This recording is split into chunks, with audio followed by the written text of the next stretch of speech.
salve, galerinha do Chip, sejam muito bem-vindos!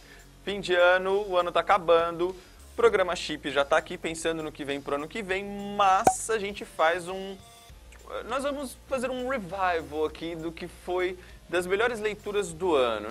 Não precisamente das coisas que eu já apresentei aqui, eu trago depois, um pouco mais tarde, alguns assuntos que eu já toquei aqui, mas nesse primeiro bloco vem então um top 3, as 3 leituras mais legais e substanciais que eu acho que eu fiz esse ano e eu trago para vocês refletirem aí, fazer aquela leitura marota em casa. A primeira leitura e a primeira dica que eu trago é uma dica que, na verdade, num futuro próximo, 2019, eu vou trazer para vocês um programa especial sobre essa leitura, que é Akira. Akira. Se você nunca ouviu falar, Akira é uma HQ muito importante que foi publicada aqui no Brasil pela Editora Globo, neste formatinho aqui, né, em várias edições. E logo depois de algum tempo, ela foi relançada nesses volumes aqui de encadernadas, compilando a história toda. Por que que eu trouxe a Akira para vocês? Primeiro que a Akira já passa dos seus 30 anos de publicação, ela foi publicada no Japão entre 1982 e 1990, e em 88 ela ganhou um filme. E esse filme, inclusive, você acha fácil para assistir na Netflix e também ali no seu streaming favorito, se não for o caso da Netflix. É um puta filme, é aquele filme de animação que vale a pena você conferir. E ela acabou se tornando precursora, ela abriu as portas, o sucesso do filme foi tamanho que ele abriu as portas para os quadrinhos japoneses, os famosos mangás pro mundo, né? Então, nesse mesmo ano de 1988 que saiu o filme, devido à repercussão que o filme teve, a Marvel lançou pelo seu selo Epic Comics essa edição que você tem em mãos aqui. Obviamente, lá nos Estados Unidos saiu em inglês. Só que o que acontece? A HQ japonesa, como todo mundo já sabe hoje em dia, ela é lida da direita para a esquerda, né? Ela é lida de trás para frente, então você faria a leitura daqui para cá. Enquanto que aqui no Brasil e lá nos Estados Unidos a leitura é da esquerda para a direita. Então você vai fazer a leitura daqui para cá. Quando foi lançada lá nos Estados Unidos, com a autorização do autor, o Katsuhiro Otomo, ela foi reeditada, reimpressa e foi revisada e foi colorida, coisa que não foi no seu formato original. É uma história incrível e que trata de um futuro pós-apocalíptico, envolve motoqueiros, poderes fenomenais. Eu não vou dar spoilers agora porque eu vou fazer um programa mais pra frente falando sobre essa HQ, eu vou detalhar ela melhor, vou trazer detalhes técnicos, vocês vão poder ver melhor as ilustrações. Mas ela está no meu top 3 de leitura, eu já tinha lido isso há um tempo atrás, mas eu tive que reler porque ela chegou até mim de uma forma... Aliás, o meu amigo Luciano me trouxe ela e eu estou muito agradecido, obrigado, Lu. Ele já colaborou com o Chip outras vezes, em outros programas que nós fizemos. E agora eu tenho ela aqui. Ela é cheia das principais referências da onda cyberpunk dos anos 80 e ela figura ali ao lado de grandes títulos que foram lançados na época de ficção científica, como o Neuromancer, do William Gibson, para você ver tamanha importância que essa HQ tem. Agora pulando para minha próxima citação do top 3, eu trago essa HQ aqui, ó. O Corvo, de James O'Barr e Alexander Malev. O Corvo, eu creio que seja, se você tiver aí um pouco mais de 30 anos, você já deve conhecer, porque ele já ganhou filmes, ele já teve aí pelo menos uns 4 filmes. Estão se pensando atualmente num remake com o Jason Momoa, o Aquaman, na pele do personagem principal, fazendo um remake do primeiro filme. O primeiro filme, que vale lembrar, foi feito por Brandon Lee, o filho do Bruce Lee, que morreu durante as gravações, inclusive, para mim, o melhor filme da série, até agora que saiu no cinema. Um filme lindo, melancólico, com uma trilha sonora incrível, figurino fantástico, tudo... É o filme perfeito, cara. Aquele filme dos anos 90 que vale a pena ser conferido. E a HQ não deixa por menos. É uma história de vingança, é um romance bem melancólico, ele tem muita citação também sobre o punk dos anos 80, anos 90, ela tem uma abordagem sobre uma tragédia pessoal do autor que vale a pena ser conferida. E o último do meu top 3 é esse volumão aqui, ó, Os Maiores Super-Heróis da Terra. Ele compila uma série de histórias que foram escritas por Paul Dini e ilustradas por Alex Ross. Eu já mostrei trabalhos do Alex Ross aqui em outros programas do Chip. Ele compila uma série de histórias que foram publicadas entre os anos de 98 e 2004. Ela tem Superman Paz na Terra, que conta com o Superman saindo da sua esfera de combate ao crime, vilões e alienígenas e tudo mais, e combatendo a fome pelo mundo. Inclusive, ele até visita o Brasil aqui, numa das suas tentativas de resolver esse problema da fome. Depois nós temos aqui o Batman Guerra ao Crime, que é uma história também muito tocante, que é o Batman tendo que se deparar com pessoas que sofreram as mesmas tragédias que ele, né? Teve o pai, a mãe assassinado e não tiveram os recursos que ele teve de percorrer o mundo e aprender a ser o maior detetive, o maior artista marcial do mundo para combater o crime lá e tentar evitar que isso acontecesse contra as pessoas. Depois nós temos o Capitão Marvel, que hoje é chamado de Shazam e o ano que vem ganha seu próprio filme, tendo que lidar com situações como abuso infantil. Linda história também.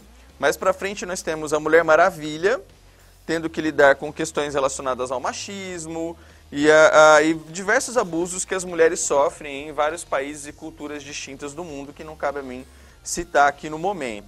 Provavelmente no futuro a gente vem falar novamente dessa edição e eu abordo detalhadamente cada uma dessas histórias. Mais pra frente a gente tem também uma outra que é a Liga da Justiça, e nessa história eles reúnem todo mundo sofrendo preconceito juntos. São ótimas dicas, foram as melhores leituras que eu fiz esse ano e eu deixo elas para vocês. No futuro a gente volta a falar de cada uma delas. Eu tinha prometido no programa anterior que eu falaria sobre Crise nas Infinitas Terras, então no próximo bloco a gente vai falar de Crise nas Infinitas Terras. Eu já tinha gravado, então eu vou estar com uma camiseta diferente, por favor não estranhem. E logo mais a gente volta depois da crise, dando um tchauzinho legal aí ao estilo do Chip para vocês, tá bom? Salve, salve galerinha do Chip, sejam muito bem-vindos. Hoje o Chip está um pouco apocalíptico, né? Tá assim, em viés de fim de mundo, mundos viverão, mundos morrerão e o universo nunca mais será o mesmo. Esse é o plot dessa historinha magnífica e para lá de especial que eu trago para vocês. Aliás, a historinha é reduzir o épico que eu tenho em mãos. Crise nas Infinitas Terras. História publicada em 12 partes em 1986 nos Estados Unidos. Aqui no Brasil foi publicada pela editora Abril, acho que no ano de 87, 88. Foi reeditada e republicada diversas vezes em diversos formatos diferentes e chegou ao seu ápice nessa edição, que é uma edição definitiva dessa história. Ela veio toda recolorida, num papel para lá de especial, e de tão especial que ela reúne pela primeira vez todos os personagens da DC Comics em uma única história, onde eles têm a pequena missão de salvar toda a realidade, uma realidade de universos paralelos. Crise nas Infinitas Terras é um marco das histórias em quadrinhos, não só pela ambição de reunir os principais personagens da editora, mas como também de botar a casa da editora em ordem. O que isso quer dizer? No decorrer das décadas, a DC Comics foi crescendo, o seu panteão de personagens foi aumentando, ela foi comprando editoras menores e os seus respectivos personagens e agregando ao cânone dos seus personagens que já existiam. Com isso, os editores foram achando soluções que eram criar terras paralelas para esses personagens, se aproveitando daquela teoria de terras paralelas, onde podem existir diversas terras vibrando em sincronias diferentes, com pequenas diferenças entre si. Com isso, os personagens das outras editoras podiam se encontrar com os personagens principais da DC Comics. Crise nas Infinitas Terras vem e põe um fim nisso tudo. Escrita por Marvel Wolfman e ilustrada pelo mestre George Pérez, Crise nas Infinitas Terras é uma história de proporções bíblicas, onde uma ameaça de antimatéria vinha consumindo e destruindo os multiversos da editora. Até que, por fim, os heróis principais ficam sabendo e se reúnem para intervir. Essa história ela tem uma carga dramática muito grande, porque personagens de grande importância, como o Flash, que vocês veem ele numa situação meio decrépita, personagens morrem, personagens vivem, personagens deixam de existir ao fim dessa história. O objetivo da história em si, pela editora, era mesmo botar a casa em ordem, porque com essa coisa de terras paralelas, universos distintos, personagens de eras diferentes do passado, do presente e do futuro se encontrando, de outros planetas, de outras versões diferentes do mesmo personagem. Nós temos nessa história mesmo o Superman com idades diferentes. Isso era uma bagunça para os leitores da época que dificultava muito acompanhar as histórias da editora. Então, para colocar uma ordem cronológica e revitalizar alguns personagens e rever alguns conceitos de alguns personagens, como o próprio Superman, que era muito overpower, o Superman, cada vez que um escritor tinha uma dificuldade de escrevê-lo, ele simplesmente criava um novo poder, uma nova fraqueza. Ele tinha poderes absurdos de poder mover um planeta com as mãos, enfim, né? Coisas que a narrativa mais ingênua dos anos 50, dos anos 60 permitia, mas que já não era mais cabível ali nos anos 80, onde a narrativa dos personagens vinha mudando drasticamente pelas mãos de escritores como o Frank Miller, tinha o Alan Moore, entre tantos outros, dando um tom mais sério, mais sóbrio e um pouco mais realístico para os personagens. Crise nas Infinitas Terras é a melhor história em quadrinhos que você vai ler e é uma das melhores dicas que eu já trouxe para vocês aqui no Chip.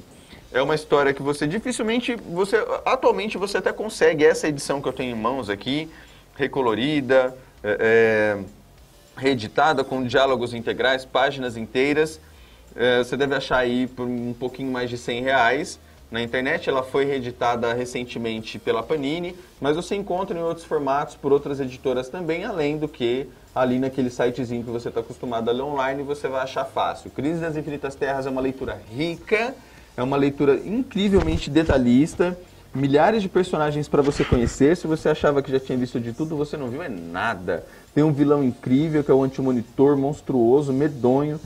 Personagens que você jamais achou que veriam morrer, morrem de formas dramáticas, tem sua importância salvando o mundo. Não percam, Crise nas Infinitas Terras é para reler e reler várias vezes, porque cada vez que você faz uma leitura você encontra um personagem novo, um detalhe novo, uma coisa que você tinha deixado de escapar, além de diversas referências científicas, tem aquela carga dramática, psicológica e personagens como você nunca viu antes. Além do que, você ainda tem o crossover da CW para se deliciar, para dar aquela aquecida antes de você começar essa leitura, porque ela vai tomar aí alguns dias da sua vida enquanto você lê e presta atenção nos desenhos magníficos do George Pérez. Não percam Crise nas Infinitas Terras, dica de quadrinhos de hoje, uma das melhores. Muito bem, chegamos ao final de ano, final desse programa. Eu tô aqui abraçadinho com a Crise nas Infinitas Terras, que é a minha favorita, é a minha HQ, é aquela que me trouxe para o mundo dos super-heróis. Eu espero que vocês tenham gostado de saber um pouco mais sobre essa HQ. Espero, inclusive, que você tenha aquela gana de comprá-la, de lê-la online, enfim, de conhecer como eu me diverti. Eu deixo para você, então, um feliz ano novo. Obrigado por ter nos acompanhado nessa jornada até agora. Ano que vem tem mais, ano que vem recheado de novas dicas. A gente vai trazer coisas do mercado nacional, do mercado underground, muito mais super-heróis.